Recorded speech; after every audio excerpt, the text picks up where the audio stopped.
Mick, a 2-0 win against Cleethorpes down, near top of the table. Yeah. How does that win feel? Well, I think we said it before, we're not going to get overly excited because we've won, because we've been unlucky in a few games and we have been in a bit of a bad run, but it's not as if it's been disastrous. But yeah, we're obviously clearly delighted. One or two changes that will shake up. But to be fair, the players have been at it probably the last couple of weeks in training and been really competitive. And we've taken it today. And we're very good against a good side. We knew we were coming down here, probably the longest trip to play a top 4 side. We had to be at it, and it was really pleasing. I mean, they've had to change their shape in the first half because they were struggling. That in itself, when you come in a half time, I think that's a massive positive. That they've had to do that when they're at home. So it was decent. Obviously, quite a few changes going into the team. Obviously, Mark returning, David Allison coming in. Yeah. How do you think David fared, and Oliver Walters as well? Again, we had to have a little shake up. It's not as if people have been doing anything wrong. Just people have been trying so hard, and the goals haven't been coming. And you can't keep doing that without giving us a chance. Otherwise, they're going to knock on the door and say, "Well, what have I done wrong?" So it was right that others got a chance to do it. But the most pleasing thing was the work ethic. That they've come in and they've worked so hard. That was pleasing. It was good graft from everybody, and there's been a lot of changes and whatnot. But great work ethic, and obviously Mark's come in, steadying influence, and young Kieran's done ever so well. It's a great learning curve for him over these last few weeks. But at 0-0, Mark's made a brilliant save against their number 10, who for me is probably one of their better players. Brilliant save. That's kind of made a difference, and we've went on from there to kind of win the game. If we're getting beat, if that goes in at 1-0, we're tested then. It's a tough one, isn't it? We've got to come back, so that's brilliant. And the lads grew from that as well, I think. Yeah, you mentioned obviously their quality, their number 10, their number 9 is all Luke Mulhern.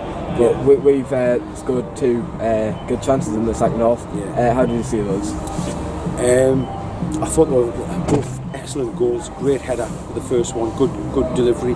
Again, good second one, good cross. And again, Robbie in the right area. David's got one, but it was chalked off.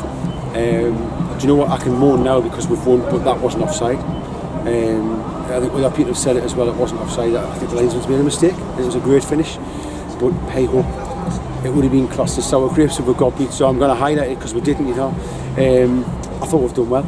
The lads have worked so hard, but it was out of possession. The work out of possession was really pleasing for everybody. Everyone's put a shift in, and you have to in this league because the teams are the quality of the likes of these. But we knew before we even come down here, not getting carried away. We spoke about this in the summer. This is like a Super League.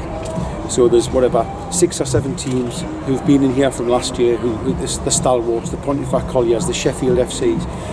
And then they've promoted 3 teams from a load of other leagues, all the 3 best teams from the other leagues, so the likes of Shildon, Stockton and ourselves from our league, etc, etc. And when you put all the best teams together, plus the Stalwarts, you cannot win every single week, and that's what's happening. Everyone's capable of beating everybody else. Someone in the shuffle's got to be towards the bottom, and someone's got to be towards the top. We've had a bad start. We've had some bad luck with injuries. And we're coming out of it, and today, without getting carried away, it was a great display. But this is the first time I think that we've actually been able to leave people out of the squad. Obviously Jack's at home because his girlfriend's due to have the baby, but and there's 1 injury and there's two haven't been named, so that is a healthy place to be in. And as long as it's as competitive as that, then we can start to build a run and get some momentum going. But we've got some tough games coming up. Every game's a tough game. Every game's a cup final in this league. So we take nothing for granted. And you mentioned that bad start, obviously that Stockton Town late defeat, and obviously today's win that'll make next week slightly easier, and hopefully we can get revenge for that game. It just breeds confidence. It's the dressing room's actually buzzing. We've come in previous weeks where we've been beaten, whether we've been well beaten or we just haven't played very well and lost, and you can tell it's a little bit flat, and we've been waiting for that just to turn the corner, and it was always going to happen. And today's the day. The dressing room's buzzing. Everyone's pleased. It's fantastic. But we're heading up in the clouds. We've got to work hard next week against a team who, let's be honest, over the last 2 years were probably the best team in the Northern League. And that's kind of being humble and not being, trying to say that we're better than anybody else. But in the first year when COVID stopped the league, they were running away with it. They were miles ahead. So we know we're in for a tough challenge next week. So it's back working hard next week.